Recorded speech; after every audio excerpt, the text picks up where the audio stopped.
चलिए, हम पिछले में पढ़ाए थे 9th क्लास का भौगोलिक खोज के बारे में। ठीक है, समांतवाद यानी फेडुलिज्म, समांतवाद यानी फेडुलिज्म। अब हम लोग पढ़ेंगे आखिर समांतवाद है क्या। 9th क्लास का पहला चैप्टर है भौगोलिक खोजें। ठीक है, तो समांतवाद है क्या उसके बारे में हम लोग पढ़ेंगे, उनके बारे में हम लोग पढ़ेंगे, उस घटना के बारे में हम लोग जानकारी हासिल करेंगे। तो देखिए बाबू, वीडियो देखने से पहले वही चैनल को सब्सक्राइब कीजिए। History class 9th chapter 1।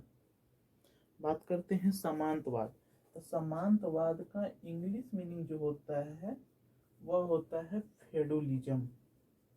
फेडुलिज्म समांतवाद का मुख्य अर्थ है, समांतवाद का मुख्य अर्थ है कि समांत एक मध्ययुगीन व्यवस्था थी। समांतवाद क्या थी? मध्ययुगीन व्यवस्था थी। इसमें प्रमुख क्या थे? तो इसमें प्रमुख जो थे बाबू वो थे कृषि। ठीक है, और क्या था? कृषि और भूमि। यानी इसमें जो आपको पढ़ने के लिए मिलेगा वो इसी से रिलेटेड, इसी के इर्द गिर्द घूमते हुए आपको पढ़ने के लिए मिलेगा। समांतवाद में कैसी व्यवस्था थी? तो समांतवाद में बाबू मध्ययुगीन व्यवस्था थी। मध्ययुगीन व्यवस्था। अब देखिए, मध्ययुगीन व्यवस्था का क्या मतलब है? मध्ययुगीन व्यवस्था का मतलब है कि इस व्यवस्था के तहत संपूर्ण भूमि का मालिक राजा होता था। इस व्यवस्था के तहत, यानी बोल सकते हैं कि मध्ययुगीन व्यवस्था के तहत संपूर्ण भूमि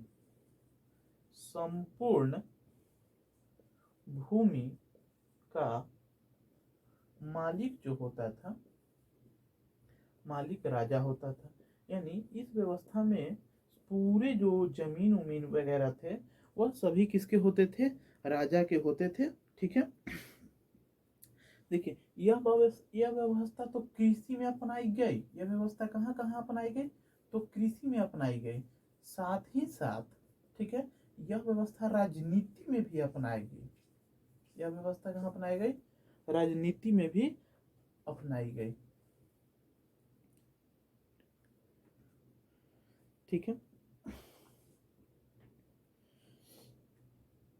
देखिए, तो यह व्यवस्था कहाँ कहाँ अपनाई गई बाबू? कृषि में अपनाई गई, राजनीति में भी अपनाई गई। तो देखिए, इस व्यवस्था जो है पूर्ण जागरण के पहले तक चलती रही। यानी समांतवाद यानी मध्ययुगीन व्यवस्था जो थी पूर्ण जागरण के पहले तक चलती रही। पूर्ण जागरण के पहले तक चलती रही। पूर्ण जागरण क्या है इसके बाद पढ़ाएंगे। चलती रही। ठीक है, चलिए पढ़िए। तो ध्यान रखिएगा कि समांतवाद जिसका इंग्लिश वर्ड होता है फेडुलिज्म, जो कृषि और भूमि से जुड़े हुए का मतलब हमको इसमें पढ़ना है। मध्ययुगीन व्यवस्था थी। समांतवाद कैसी व्यवस्था थी? मध्ययुगीन व्यवस्था थी। इस व्यवस्था में संपूर्ण भूमि का मालिक राजा होता था। इस व्यवस्था में कृषि, यही व्यवस्था जो है कृषि में अगर अपनाई गई तो यही व्यवस्था उस समय राजनीति में भी अपनाई गई। जो भी व्यवस्था थी यह पूर्ण जागरण के पहले तक चलती रही। यह जो भी व्यवस्था जो थी, यानी मध्ययुगीन व्यवस्था जो थी पूर्ण जागरण के पहले तक चलती रही। अब देखिए, कुछ इसके महत्वपूर्ण घटनाओं को देखते हैं कि मध्ययुगीन व्यवस्था में क्या क्या घटनाएं हुई। समांतवाद हम लोग पढ़ रहे हैं, इसी में हम लोग पढ़ेंगे। ठीक है, समांतवाद में जो हम पढ़ रहे हैं हम टॉपिक लिख देते हैं समांतवाद। ठीक है, और यहाँ पे अब दूसरा हम लिख देते हैं कि घटना। समांतवाद के बारे में हम पढ़ लिए, अब इसमें हुई घटना के बारे में हम लोग जानकारी लेते हैं। तो देखिए, इस घटना में क्या हुआ कि वर्ग विभेद बढ़ा। यानी मध्ययुगीन व्यवस्था में क्या क्या बढ़ा बाबू? वर्ग विभेद। समांतवाद इसको बोल सकते हैं या मध्ययुगीन व्यवस्था भी बोल सकते हैं। मध्ययुगीन व्यवस्था या समांतवाद। ठीक है, इस व्यवस्था में घटना, सबसे पहला घटना कि वर्ग विभेद बढ़ा, शोषण की प्रक्रिया बढ़ी। यानी शोषण हुआ। शोषण की प्रक्रिया यानी जो राजा महाराजा जो थे वह वहाँ के जनता का शोषण, ठीक है, उनके मौलिक अधिकार का शोषण करते थे। आर्थिक परेशानी, यानी उस युग में मध्ययुगीन व्यवस्था के तहत रहने वाले जितने भी लोग थे, यानी उस समय में जितने भी लोग थे उन्हें आर्थिक परेशानी होती थी। आर्थिक परेशानी का मतलब होता है पैसा, इस सब के बारे में, ठीक है। व्यापार, व्यापार वाणिज्य का ह्रास, व्यापार और वाणिज्य का ह्रास हुआ, ठीक है। व्यापार और वाणिज्य का ह्रास हुआ। राजनीति, राजशक्ति कमजोर पड़ते गया, जिसका कारण यह हुआ कि अगर आपके देश में व्यापार नहीं होगा तो आपके यहाँ के आर्थिक व्यवस्था बिगड़ जाएगी। तो देखिए, अगर वर्ग विभेद बढ़ा, वहाँ सब जात पात में लड़ने लगे थे। जब जात पात में लड़िएगा तो वहाँ की सरकार जो है शोषण हुआ, ठीक है, वहाँ की सरकारें लोगों का शोषण कर रही थी। जब आपस में ही आप लड़िएगा तो आपको आर्थिक परेशानी होगी। व्यापार वाणिज्य का ह्रास, यानी जब आपके देश में व्यापार नहीं होगा तो पैसे की कमी होगी, पैसे की कमी होगी तो सरकार आपके यहाँ शोषण करेगी, ठीक है। शोषण करना यानी आपसे ज्यादा टैक्स लेगी, जिससे उसका परिणाम के, अब देखिए ये सब चीजें हो रहे थे, इसका कुछ ना कुछ तो परिणाम हुआ होगा।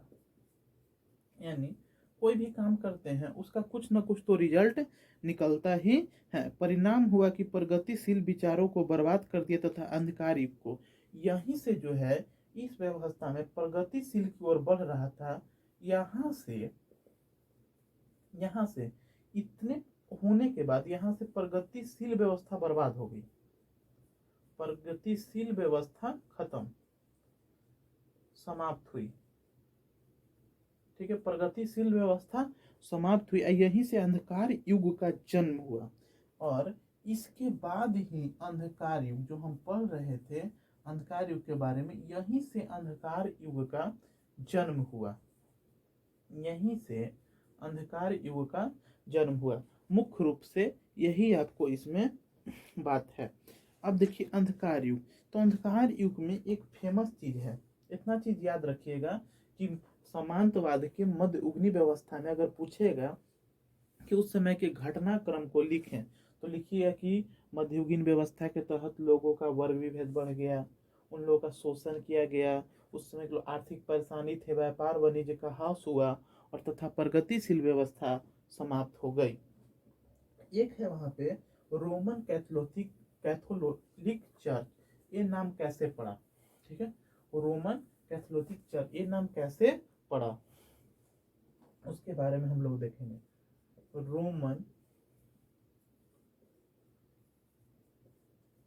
कैथोलिक चर्च ये नाम कैसे पड़ा, ठीक है। यूरोपीय राजनीति, ठीक, यूरोपीय राजनीति को, यूरोपीय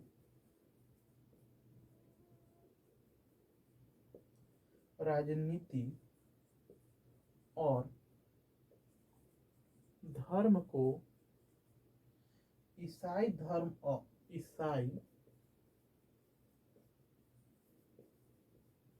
धर्म ने लंबे समय तक प्रभावित किया, लंबे समय तक प्रभावित किया।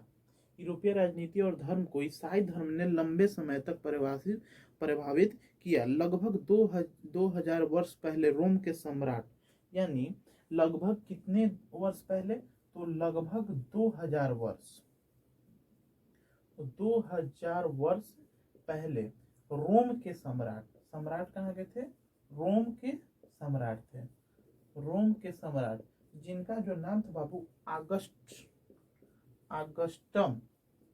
अगस्टम सीजर, जिनका नाम क्या था, अगस्टम सीजर। यानी रोमन कैथोलिक चर्च नाम जो पड़ा, इस नाम के पीछे वहां की राजनीति, यूरोप की राजनीति और धर्म को ईसाई धर्म ने बहुत लंबे समय तक प्रभावित किया था।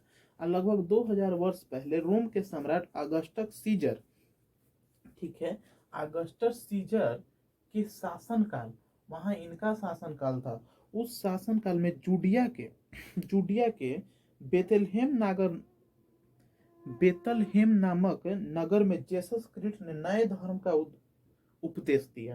यानी अगस्टस सीसर के शासन काल में एक जगह है, उस जगह का नाम क्या है?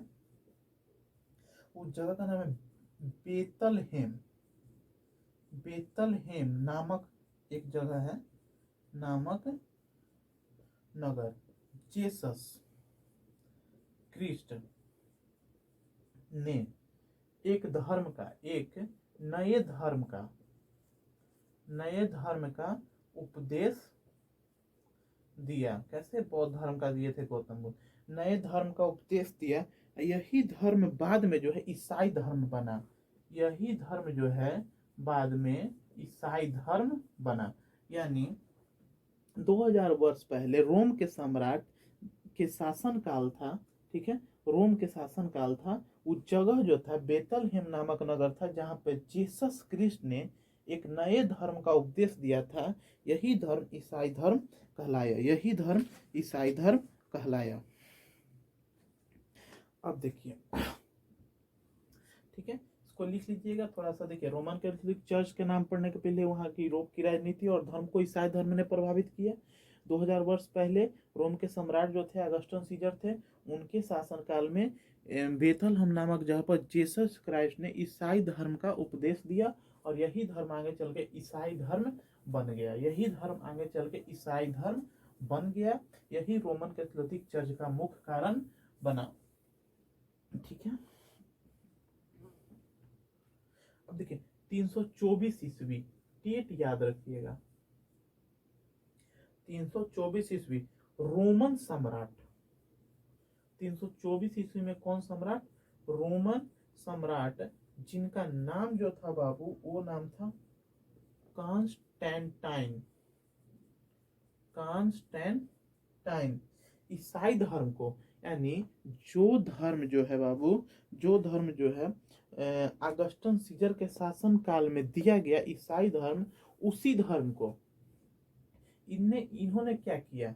रोमन सम्राट जिनका नाम था कॉन्स्टेंटाइन, इन्होंने ईसाई धर्म को राजधर्म घोषित किया। ईसाई धर्म को राजधर्म घोषित कर दिया। इन्होंने ईसाई धर्म को राजधर्म घोषित कर दिया। ठीक है, इनके शासनकाल में कॉन्स्टेंटाइन के शासनकाल में ईसाई धर्म को राजधर्म घोषित कर दिया। ठीक है, ईसाई धर्म, इनके शासनकाल में ईसाई धर्म तेजी से फैला। ईसाई धर्म तेजी से फैला, यानी क्वेश्चन पूछेगा कि किसके शासनकाल में ईसाई धर्म तेजी से फैला, तो बोलेंगे कॉन्स्टेंटाइन। ठीक है, और इसने क्या किया कॉन्स्टेंटाइन ने कि पोप को, जो पोप थे, पोप को समस्त ईसाई जगत का गुरु बना दिया। पोप को समस्त ईसाई जगत का गुरु बना दिया। अब पोप कौन थे, इसका पिछला वीडियो देखिएगा, मैं मालूम आपको चल जाएगा। पोप को समस्त ईसाई जगत का गुरु बना दिया। क्या बना दिया? गुरु बना दिया। पोप को समस्त ईसाई जगत का गुरु बना दिया। अब देखिए पोप ने क्या किया, तो पोप ने बहुत कुछ किया। पोप ने कुछ अच्छे काम भी किए। पोप ने क्या क्या किया? आर्थिक मजबूती, इससे पहले जो आर्थिक स्थिति खराब थी उसको मजबूती दिया, आर्थिक मजबूती किया। ठीक है, आर्थिक को मजबूत यानी रुपया पैसे के मामले में मजबूत बनाया। सामाजिक और धार्मिक सुधार किए, यानी सभी अच्छे काम किए। सामाजिक और धार्मिक सुधार, धार्मिक सुधार किए। और था शिक्षा का प्रोत्साहन किया, शिक्षा को प्रोत्साहन दिया। ठीक है, अब पूछेगा कि पोप को ईसाई जगत का गुरु किसने बनाया, तो कॉन्स्टेंटाइन ने। ईसाई धर्म को राजधर्म किसने घोषित किया? कॉन्स्टेंटाइन ने। ईसाई धर्म तेजी से किसके शासनकाल में फैला?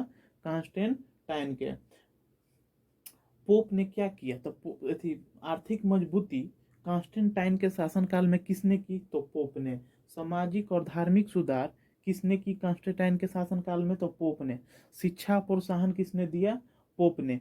पोप को समस्त ईसाई का क्या बनाया गया, तो इस समस्त ईसाई का जगत गुरु बना दिया। रोमन सम्राट कौन था 324 ईस्वी में, तो उसका नाम है कॉन्स्टेंटाइन। उसका नाम क्या है, कॉन्स्टेंटाइन। चलिए इसको उतारिए।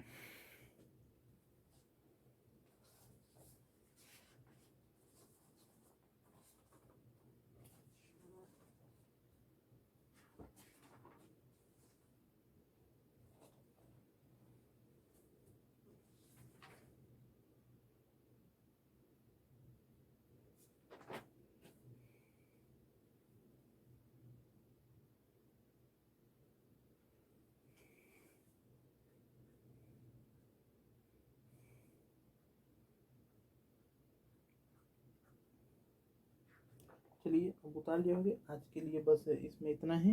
कल हम लोग पढ़ेंगे, याद रखिएगा, आधुनिक युग का प्रादुर्भाव। आधुनिक युग का प्रादुर्भाव, जिसमें आपको पढ़ने के लिए मिलेगा पूर्ण जागरण, बेंटाइन साम्राज्य, धर्म युद्ध के बारे में, तर्क युद्ध, पांडित्य पंथ के बारे में। तो मेरे वीडियो को लाइक कीजिएगा, सब्सक्राइब कीजिएगा और शेयर भी कीजिएगा। थैंक्स। जय हिंद।